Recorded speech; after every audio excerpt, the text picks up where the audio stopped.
Hello everyone, welcome back to the Physio lectures. So today's topic is about Morton's Neuroma. So first of all, introduction. The Morton Neuroma was first described in literature in 1876 by an American surgeon, Thomas George Morton.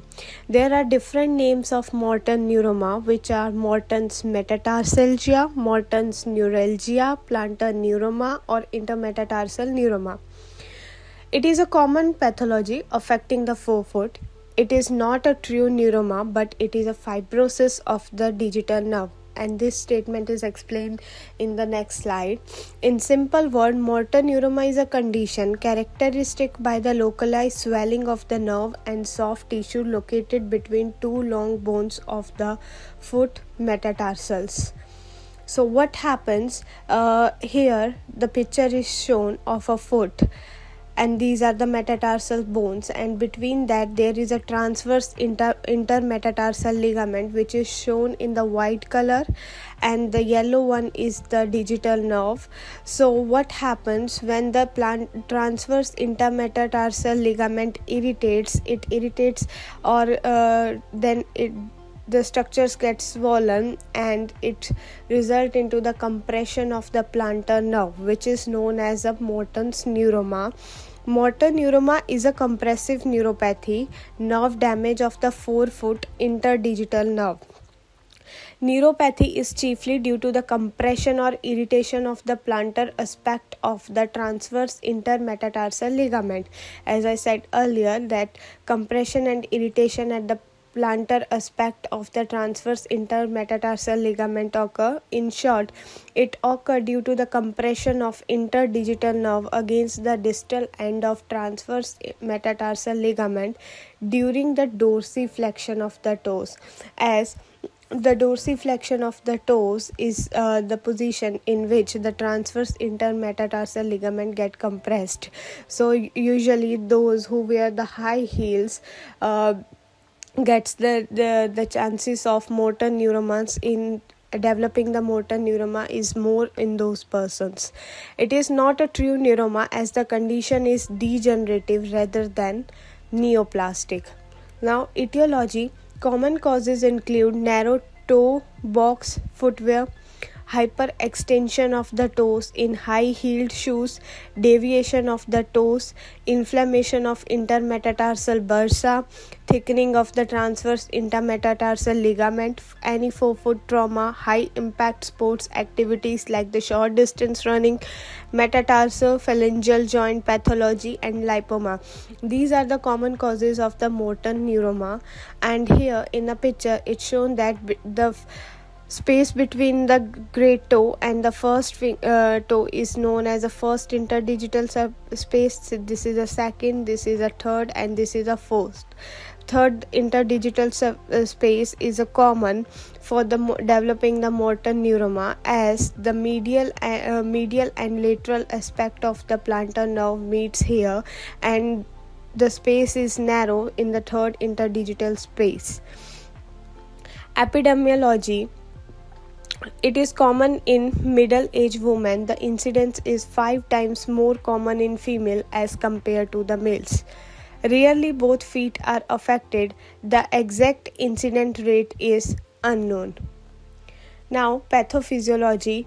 Morton neuroma is common in the third interspace, as I said earlier, between the third and fourth toe, because it is narrower compared to other spaces. As compared to the digital nerve, to the third space receive branches from both medial and lateral plantar nerves. It has increased thickness and is prone to compression and trauma. The compression and repetitive trauma to the nerve results in vascular changes, endoneural edema, and excessive bursal thickening, leading to the perineural fibrosis. Now, histopathology. Grossly, there is a fusiform swelling near the bifurcation of plantar interdigital nerve with thickening of adjacent tenosynovial tissues. Now symptoms. If a person come with the motor neuroma, then these are the following symptoms. First is persistent burning and sharp pain at the ball of the foot and may radiate spread out into the toes, especially during the weight bearing activities like running or walking. Night pain is rare, as the most of pain is during the weight bearing activities, and in the night time the person is mostly in the non weight bearing position, so that's why night pain is rare, but the pain is more during the weight bearing activities.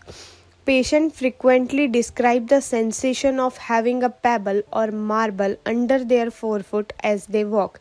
This is a common symptom in the motor neuroma. Patients feel the sensation of having pebble or marble under their forefoot as they walk. Pain is typically between the base of third and fourth toe, but it can also occur between the second and third toe as well. There may be numbness or unpleasant tingling in the toes. With prolonged walking, the pain may radiate to the hind foot or leg and causing cramps. Sphincter may feel pain as push off from the starting block.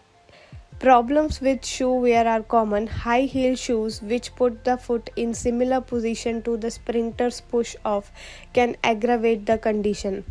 Tight, narrow shoes also aggravate this condition by compressing the toe bones and pinching the nerve. So these are the common symptoms of Morton's neuroma. Next is examination. First, examination of toe is important. If they check for any kind of presence of mass between the toes. Palpation in the affected space may reproduce the symptoms.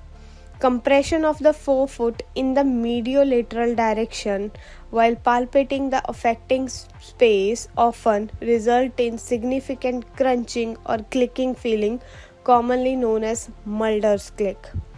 Next is metatarsal squeeze test, which come positive in case of Morton's neuroma. So in this test, you need to squeeze the first and fifth metatarsal together and it will regenerate the symptoms. So the test become positive for the motor neuroma.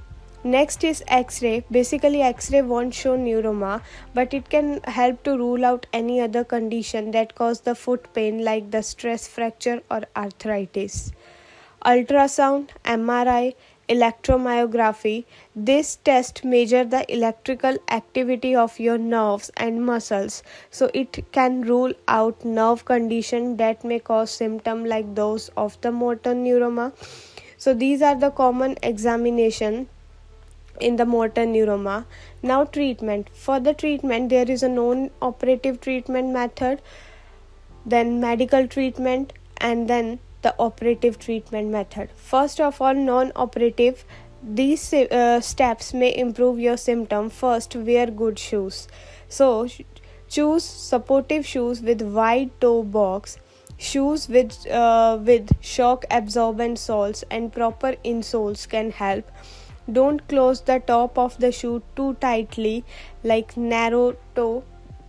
Narrow shoes, so don't close the top of the shoe too tightly, and avoid the shoes which are tight, pointed toes or have high heels. Use shoe pads. Put these over the counter pads into your shoe to relieve the pressure. Use an ice pack to reduce the pain and swelling. Try to rest and massage your feet. Avoid sports and other activities that put a lot of pressure on your foot. Medication, steroid injection, alcohol sclerosing injection where a provider inject an alcohol solution to reduce the nerve pain. Non-steroidal anti-inflammatory drugs such as ibuprofen, aspirin taken by mouth, anti-inflammatory drugs injected into the skin, local anesthetic injection to numb the nerve and relieve pain. In presence of synovitis, instability or deformity of the toe, a wooden splint or canopy toe strapping can decrease the secondary neuralgia. So these include in the medication. After that, operative treatment. If non-operative management fails, then surgery is indicated to treat the motor neuroma, and there are two types of approaches. First is dorsal, second is plantar. The dorsal approach allows the patient to weight bearing immediately, while with the plantar approach, the risk of wound complication and scar sensitivity is more, as the whole weight of the body comes on the plantar aspect of the foot. So, with the plantar approach, the chances of complications are more, while the dorsal approach allows immediate weight bearing post surgery and it is better tolerated by the patients.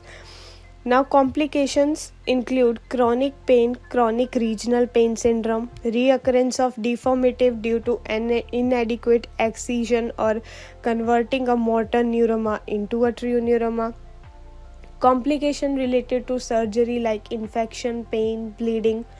Complication associated with corticosteroid injection include skin, fat pad atrophy and skin discoloration.